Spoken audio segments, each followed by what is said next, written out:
Today marks 1583rd day of day lessons, day reflections. And today we'll speak about nervous system again, stage 3, and that is functional regulation. 2 days ago, I shared about shutdown, yesterday about hyperarousal, and today we'll focus on better level already. Not the best, but much better than yesterday, and that is functional regulation. Before I start sharing about this functional regulation, I want to share that, of course, it's getting spring, and when the spring comes, I always have a get cold all the time. So I have a throat ache, I have a little bit, my nose feels a little bit funky. So if I cough, I'm sorry right away. But we will go through that. So let's get started. So I will start first from 10 signs that you are in a stage 3. And I share that I have been in all 5 stages, of course, but when I think about my life, when I reflect my life, I have been in a number 1 for a long time. I have been in second to hyperarousal for majority of my life. I've been in stage 3, and I said that I went from 1, 2, 3, 4, 5, and then I went backwards all the way to number 1. And I think about how long I've been staying in 3. It's not that much. It's not that much. I think that we're supposed to stay there at least majority of life and not go to number 1, number 2. But I think that is extremely important to understand that we moving between those stages all the time, and you need to make sure that we are focusing, not allowing myself to go ourselves to stage lower stages. So 10 signs that you are on a stage 3, functional regulation. Number 1, your baseline is calm. Even waking up, do you feel urgency to really go and do things, or do you feel calmness? Do you have peace? No, no, not wired, just steady, steady to do the right thing. And this is the beautiful thing when you go through the day and have that inner peace, that calmness within you, no matter what's going on. Number 2, you can focus without panic. An interesting thing that you don't need last minute pressure, including myself. When I think about my studies, a lot of times during study season, I a lot of times used to wait for the last minute to pressure kick in, the fear kick in to do the right thing. And some of these people even feel proud about it. And I realized that why you feel proud that your nervous system is not regulated, and you need to fear to really execute. How how much better would it be if you really learn how to regulate your emotions and your system so you can really do the right thing no matter how you feel. Number 3, rest feels normal. When you are hyper aroused, you're thinking that if I rest, I will be left behind. But when you are regulated, that means that you know that there is no guilt, no excitement, no spiraling, just rest. That's exactly what you need. That's what you do, and that's exactly what is in when you feel regulated. Number 4, you don't catastrophize small failures. So what it means?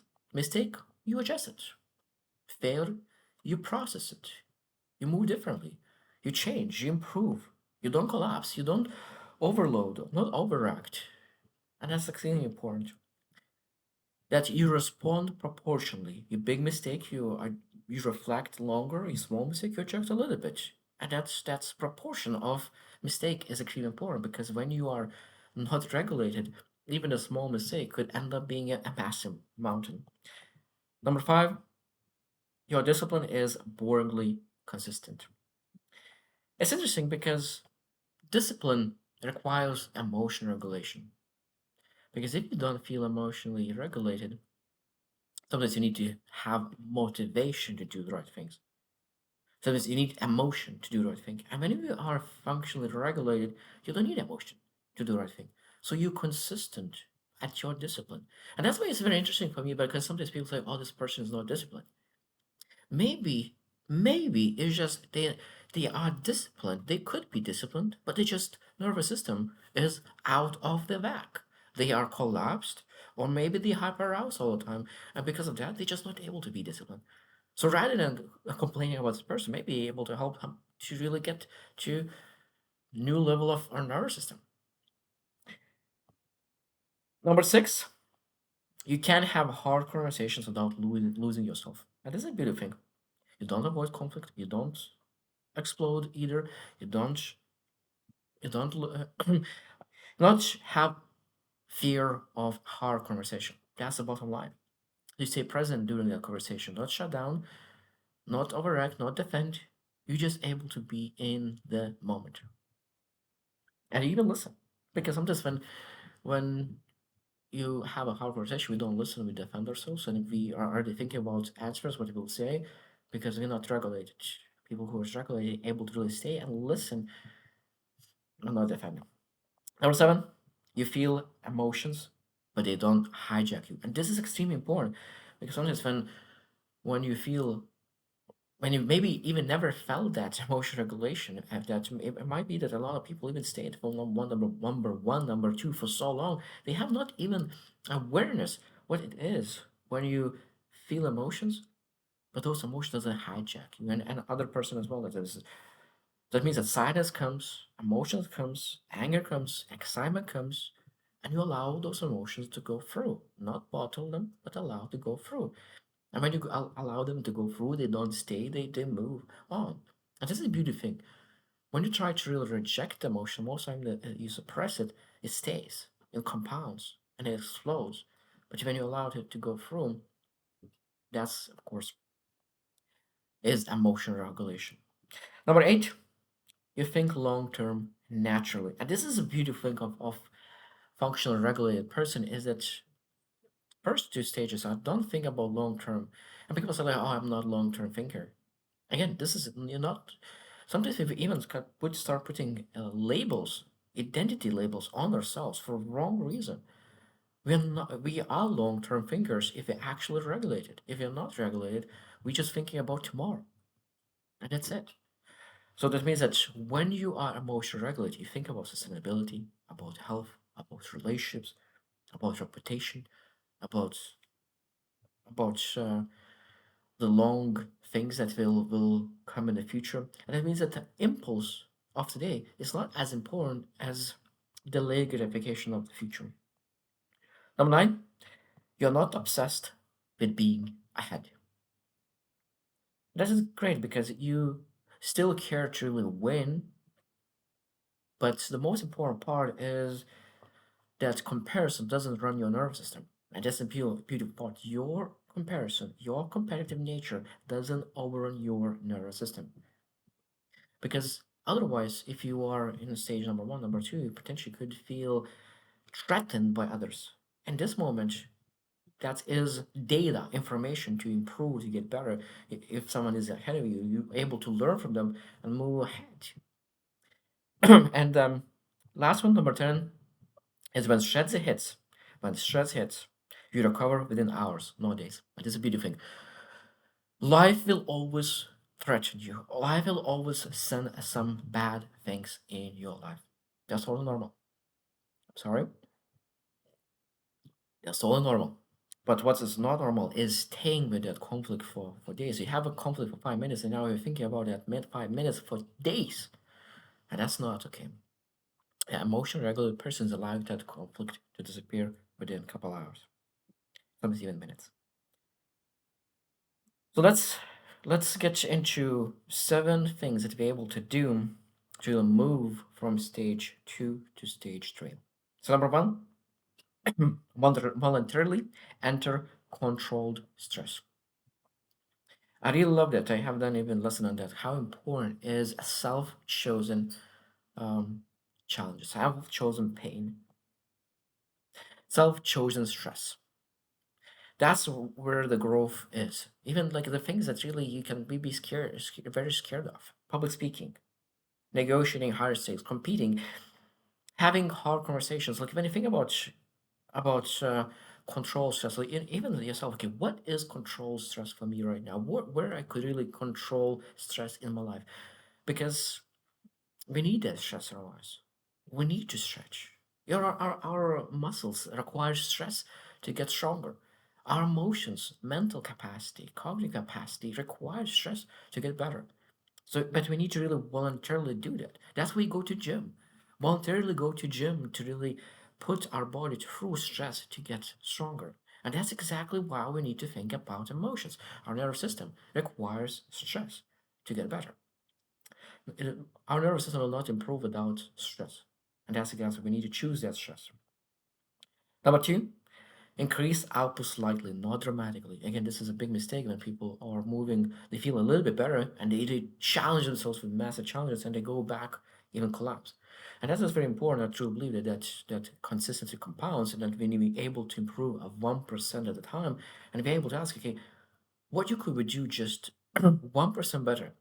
One thing that I'm proud of myself when I really was a very, very bad um, physically, I decided to start doing 5 push-ups a day, and I adding 1 push-up a day, and doing the 2 days and 3 days push-ups. And what I did, five, six, seven, 8, 9, 10, and after a while, I was able to do 50 push-ups a day, just adding 1 push-up. And it took me months and months to achieve that. But I was okay adding that 1 push-up a day, and I think that that's exactly what you're supposed to do with our nervous system, our output. We need to look at what could they add one, well, like it's a very, very limited thing that we can add constantly, and that will compound in a massive, massive results. Number three, protect recovery more aggressively. And this is extremely important because when I think about recovery, is that the more stress you have, the more recovery you need.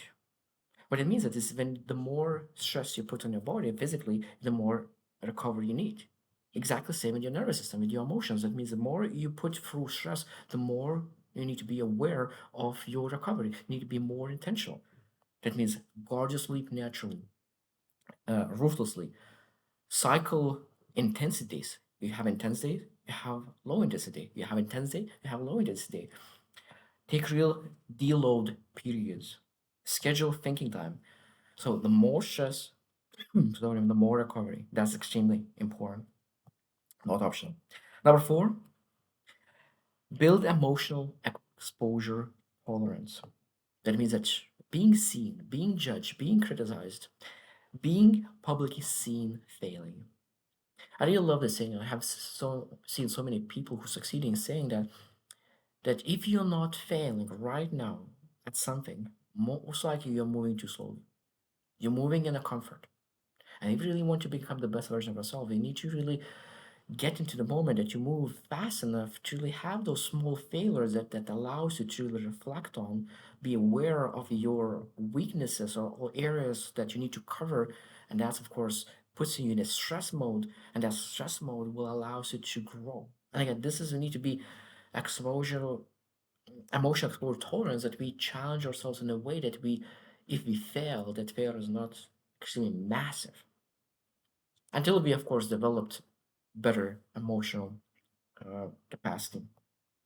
Number five, shift from execution to ownership.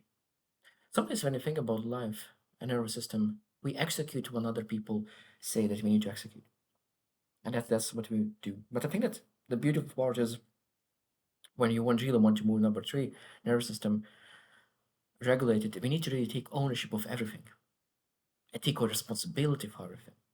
Own everything. Because I really love analogy that if in your own apartment, you take care of it. When you rent apartment, you ask the owner to repair things. And I think that's exactly as with our life. We need to take ownership of everything. And sometimes even ask that other people depend on you. Take responsibility just to make sure that you really take full ownership of things. And as again, moves you in that stage three, functional regulation. Just the perspective of knowing that you are owner of things puts you in a better mental state. Number six, develop faster recovery skills. And that means that meditation even could be one of the things. The things that can ask like how fast could they get back to baseline? Something happened. How fast could they get back to the baseline? Emotions, thinking, all of it. And I think this is extremely important. So this is um, can I sleep after conflict? Can I rest it within a couple of hours instead of days? So like we ask ourselves, what are in my life that really allows me to really get back in a base? Maybe going for a walk, maybe it's going to a gym, maybe it's going for a run, maybe it's taking a coffee and going for a walk, and maybe it's something listening. So we need to build recovery skills, and that's extremely important. Number seven, and this is extremely important. Redefine what comfort means to you.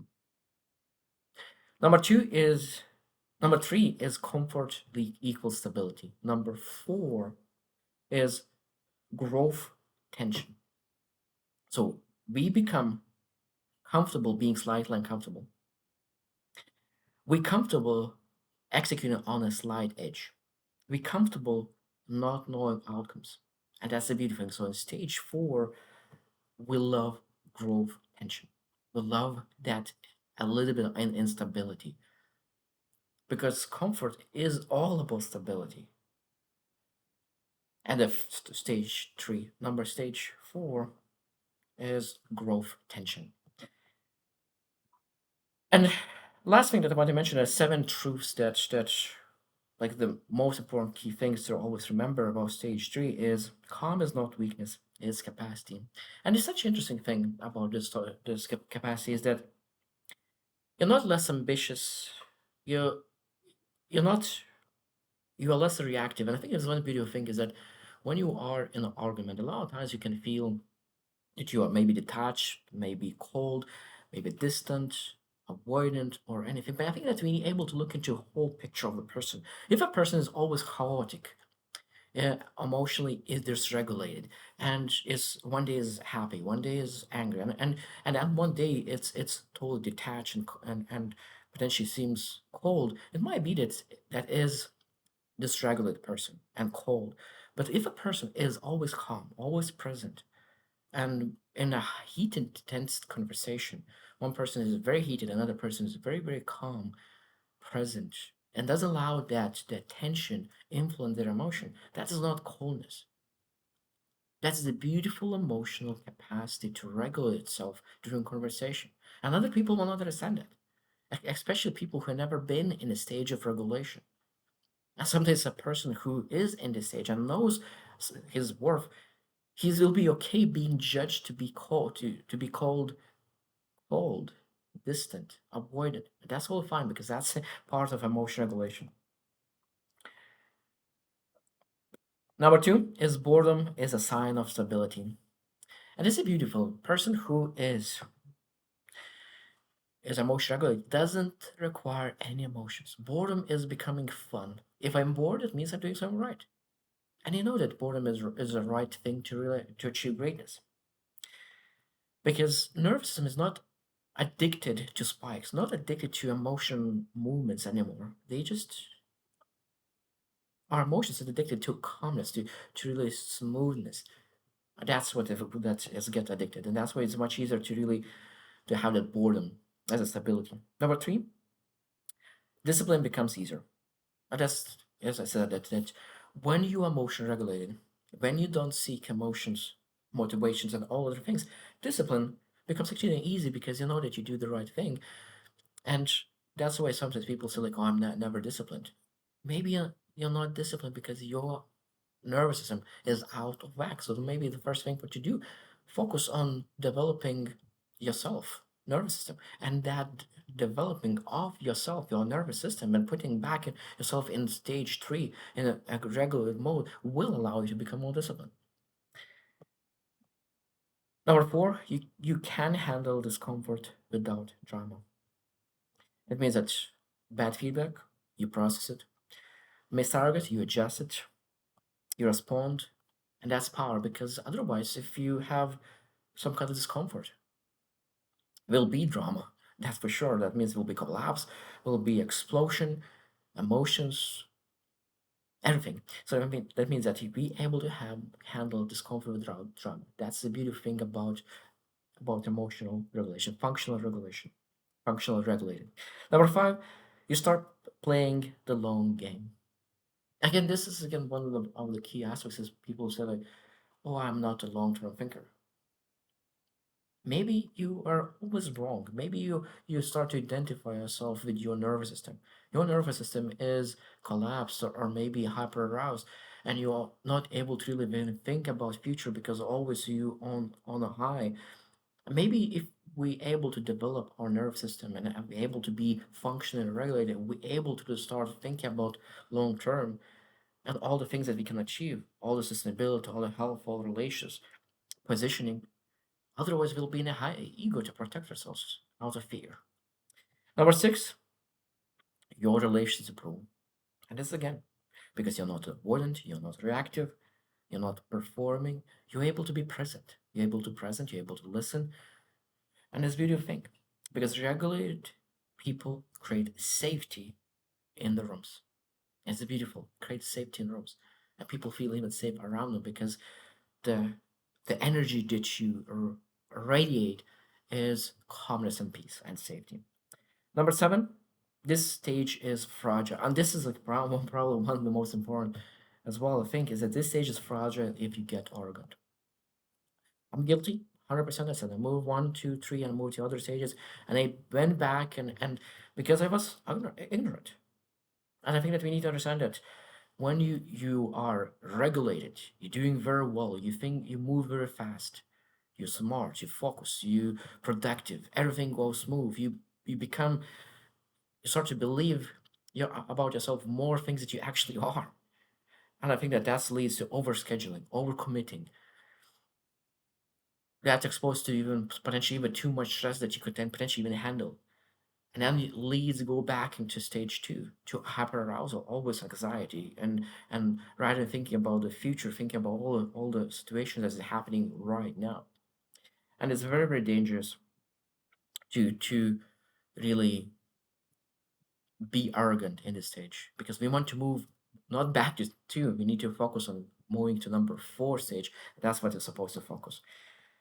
Um, and I think that majority of people are who are quite successful are in this stage, and people who really exceed tremendous success, they move to number four, number five. So tomorrow we'll focus on stage four. It's an interesting thing because when we look at people where they are, I think that majority of people, like 90% people, 80% of people are. It's interesting, and now I'm reflecting like how many people are in between those five stages. From number one, I think that's quite a lot on the number one. I think quite a lot number two. I think that the majority of people are number three, and then less people are number four, number five. So the more I will share on then at about stage four, and I think in the next couple of days I'll think about how many people are in those stages in general. Just became very, very curious and just came into my mind, and I will reflect on that in the next couple of days. So I hope you choose to win and see you tomorrow.